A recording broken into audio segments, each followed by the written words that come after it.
Bharatiya Janata party एक झटके से उभरी भी नहीं थी कि नीतीश कुमार ने दूसरा झटका दे दिया। जी हां, दूसरा झटका। अब यह दूसरा झटका क्या है? भारतीय जनता पार्टी से नीतीश कुमार की बात क्या वाकई में बिगड़ चुकी है? धड़ाधड़ एक के बाद एक अपने प्रत्याशियों के नामों का ऐलान नीतीश कुमार कर रहे हैं। अब इस बार क्या किया नीतीश कुमार ने? नीतीश कुमार ने दिल्ली दरबार तक को हिलाकर रख दिया है। खबर देखिए, हेडलाइंस देखिए। नीतीश कुमार ने बिहार में अपने 2 नए प्रत्याशियों का ऐलान किया है। यानी यह कि सीट शेयरिंग का अभी मामला सुलझा नहीं था, बैठक हुई नहीं थी, अभी मीटिंग में तय नहीं हुआ था, उससे पहले ही प्रत्याशियों के नामों का ऐलान धड़ाधड़ नीतीश कुमार कर रहे हैं, बेरोक टोक कर रहे हैं। क्या यह तय हुआ है कि बीजेपी कितनी सीटों पर चुनाव लड़ेगी? नहीं ना। जेडीयू कितनी सीटों पर चुनाव लड़ेगी? नहीं ना। चिराग पासवान क्या मान चुके हैं? नहीं ना। अभी मोटा मोटा एक आंकड़ा सामने आया सोशल मीडिया पर, जिसमें दावा किया गया कि बीजेपी से 1 सीट ज्यादा नीतीश कुमार को मिलेगी। लेकिन नीतीश कुमार ने अपने 2 कैंडिडेट घोषित कर दिए उससे पहले ही। कुछ रोज पहले ही आपको याद होगा, बक्सर जिले के भीतर जब कार्यक्रम था तो वो राजपुर सीट पर पहुंचे थे और राजपुर सीट पर संतोष निराला को नीतीश कुमार ने टिकट देने का ऐलान किया। इस सीट पर 2020 में कांग्रेस चुनाव जीती थी और अब जेडीयू ने संतोष निराला को टिकट तो दे दिया। यह हुई पहली सीट। अब दूसरी सीट मोतिहारी जिले के बीघा बिहार, जहां पर विधानसभा सीट है केसरिया, वहां शालिनी मिश्रा को टिकट दे दिया गया है। नीतीश कुमार की पार्टी ने ऐलान किया है। अशोक चौधरी ने बकायदा मंच से इस बात की घोषणा की है कि आपको टिकट मिल रहा है।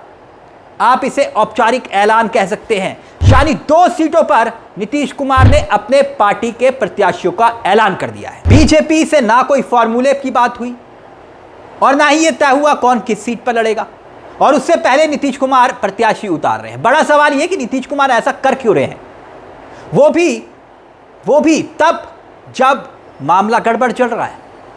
241 सीटें बची हैं। अब जेडीयू, बीजेपी और चिराग पासवान के साथ साथ मांझी, इन सबको मंथन करके प्रत्याशियों की तय करना है कि भाई कौन किस सीट पर लड़ेगा। अब समझिए नीतीश कुमार ऐसा कर क्यों रहे हैं। पहली वजह यह कि नीतीश कुमार भारतीय जनता पार्टी पर पूरी तरीके से दबाव बनाने की पॉलिटिक्स कर रहे हैं, दबाव बना रहे हैं। और ये वो दबाव कितना बना पाएंगे ये मालूम नहीं, क्योंकि अगर उनकी बात ना सुनी गई, उनके मन मुताबिक यानी नीतीश कुमार के मन मुताबिक नहीं फैसले हुए, तो वो ऐसे ही प्रत्याशी उतारते रहेंगे, ऐलान करते रहेंगे। ये जतला रहे हैं। प्रत्याशी उतारना नीतीश कुमार की मजबूरी भी है और जरूरत भी है, क्योंकि नीतीश कुमार के मन में 2 सवाल चल रहे हैं। पहला सवाल ये कि इस सीट शेयरिंग में कहीं उनको कम सीटें तो नहीं दे रही बीजेपी, क्योंकि अगर भारतीय जनता पार्टी चिराग पासवान के ऊपर प्रेशर नहीं बनाती है तो वाजिब सी बात है कि नीतीश कुमार की सीट में कटौती होगी। एक बात यह कि ये तो वजह हो सकती है, और दूसरा जो वजह है वो वजह सबसे बड़ी है कि मुख्यमंत्री के चेहरे के तौर पर भारतीय जनता पार्टी नीतीश कुमार का नाम नहीं ले रही है। वो मुख्यमंत्री बनेंगे नहीं बनेंगे, अगर बहुमत हासिल नहीं भी होता है तो क्या वो कुर्सी पर बने रहेंगे या फिर भारतीय जनता पार्टी अपना पल्ला झाड़ लेगी, जैसे कि एकनाथ शिंदे के साथ। तो नीतीश कुमार प्रेशर इसलिए भी बना रहे हैं। दरअसल आप देख रहे होंगे कि चिराग पासवान जहां भी जा रहे हैं वहां एक ही नारा गूंज रहा है। चिराग पासवान के जो समर्थक हैं, बिहार का मुख्यमंत्री कैसा हो, चिराग पासवान के जैसा हो, यही नारा नीतीश कुमार को परेशान कर रहा है। नीतीश कुमार क्या यह नारा सुनना पसंद करेंगे, बर्दाश्त करेंगे? नहीं ना। दूसरी बात, भारतीय जनता पार्टी के तमाम नेता, चाहे वो बड़े नेता हों, छोटे नेता हों, प्रदेश स्तर के नेता हों, प्रखंड स्तर के नेता हों, एक भी नेता ये नहीं बोल रहा कि नीतीश कुमार ही मुख्यमंत्री बनने जा रहे हैं। सबसे बड़ी बात जो गौर करने वाली है वो ये कि जो चिराग पासवान है, जिस तरीके से वो तैयारी कर रहे हैं, कहा यह जा रहा है कि 70 सीटों पर कम पर चिराग पासवान समझौता नहीं करेंगे, और अगर 70 सीटें नहीं मिली तो वो सारी सीटों पर लड़ने का ऐलान भी कर रहे हैं कि अकेले दम पे लड़ जाऊंगा। और नीतीश जानते हैं कि चिराग पासवान अगर अकेले लड़ते हैं तो इसका मतलब सीधा यही होगा कि जेडीयू को नुकसान। पहली बार चिराग पासवान लड़े थे, नीतीश कुमार की पार्टी 43 सीटों पर सिमट गई थी, भयंकर नुकसान हुआ था 2020 में। नीतीश वही यादें ताज़ा कर रहे हैं। क्योंकि हाल ही में एक सर्वे भी आया, सर्वे में क्या बताया गया? सर्वे में दावा किया गया कि नीतीश कुमार की पार्टी बिहार में 31 से ज़्यादा सीटें नहीं जीत पाएगी। अलग अलग सर्वे आ रहे हैं और ऐसे में प्रशांत किशोर जले पर नमक ये छिड़क रहे हैं, ये कहते हुए कि नीतीश कुमार अगर 25 से ज़्यादा सीटें जीत भी जाते हैं तो मैं राजनीति छोड़ दूंगा। यानी नीतीश कुमार चौतरफा घिरे हुए दिखाई दे रहे हैं। इसीलिए एक के बाद एक ये फैसले ले रहे हैं कि तुम भी प्रत्याशी, तुम भी प्रत्याशी, तुम भी प्रत्याशी, और बाकायदा घोषणा कर रहे हैं। यानी बीजेपी का दबाव नहीं, बीजेपी पर दबाव बनाने की कोशिश। और भारतीय जनता पार्टी आपको मालूम है कि किस तरह की राजनीति करती है। Pressure politics Bharatiya Janata party को अपने लिए समझ में आती है, दूसरे की नहीं समझ में आती। इसलिए यह गठबंधन अब कितने दिन टिकेगा यह भी एक सवाल बना हुआ है। वैसे भी राजनीति से इतर देखे तो बिहार की स्थिति बहुत ज़्यादा ठीक नहीं दिखाई देती। आप देख रहे होंगे जो छात्र हैं वो सड़कों पर है, प्रतियोगी छात्र नौकरी मांग रहे हैं, लाठियां बरसाई जा रही हैं। नीतीश कुमार की पुलिस धड़ाधड़ लाठियां बरसा रही है और माना जा रहा है ये लाठी युवाओं की पीठ पर नहीं, वोट पर पड़ रही है।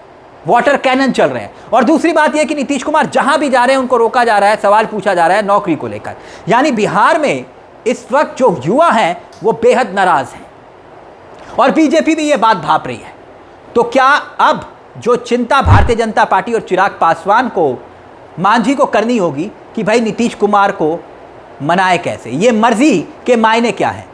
मैं चाहे ये करूं, मैं चाहे वो करूं, मेरी मर्जी। कुछ इस टाइप का मामला नीतीश कुमार का दिखाई दे रहा है। प्रत्याशी उतार रहे हैं धड़ाधड़। आने वाले भविष्य में बिहार में एनडीए कितने दिन तक अब टिक पाएगा यह भी एक सवाल बन रहा है। वैसे भी चिराग पासवान, जो राजनीति का उनका स्टाइल है चिराग पासवान का, वो युवा आइकॉन बन रहे हैं, इसमें कोई दो राय नहीं। और वो झुककर राजनीति करने वालों में से नहीं है, एग्रेसिव राजनीति का स्टाइल है चिराग पासवान का भी। तो क्या नीतीश कुमार ये जानते हैं कि भाई अगर चिराग पासवान और ज़्यादा एक्टिव हुए तो उनके लिए दिक्कत होगी, और इसी वजह से ये जतलाने की कोशिश कर रहे हैं नीतीश कुमार एनडीए खेमे के भीतर, बीजेपी के भीतर, कि बिहार में बिग बॉस मैं ही हूँ। लेकिन आप जानते हैं बिग बॉस तो दिल्ली में है। तो अब देखिए आगे आगे होता है क्या। लेकिन इतना ज़रूर है कि भारतीय जनता पार्टी को एक झटके से वो उभर नहीं रही, नीतीश कुमार दूसरा झटका दे गए। अपनी राय हमें कमेंट बॉक्स में ज़रूर बताइएगा। मुझे तिलक चावला को दीजिए इजाज़त। चलते चलते दरख्वास्त, हमारे चैनल को सब्सक्राइब करना मत भूलिएगा, क्योंकि ये मंच आप ही का है। नमस्कार, जय हिंद, जय भारत।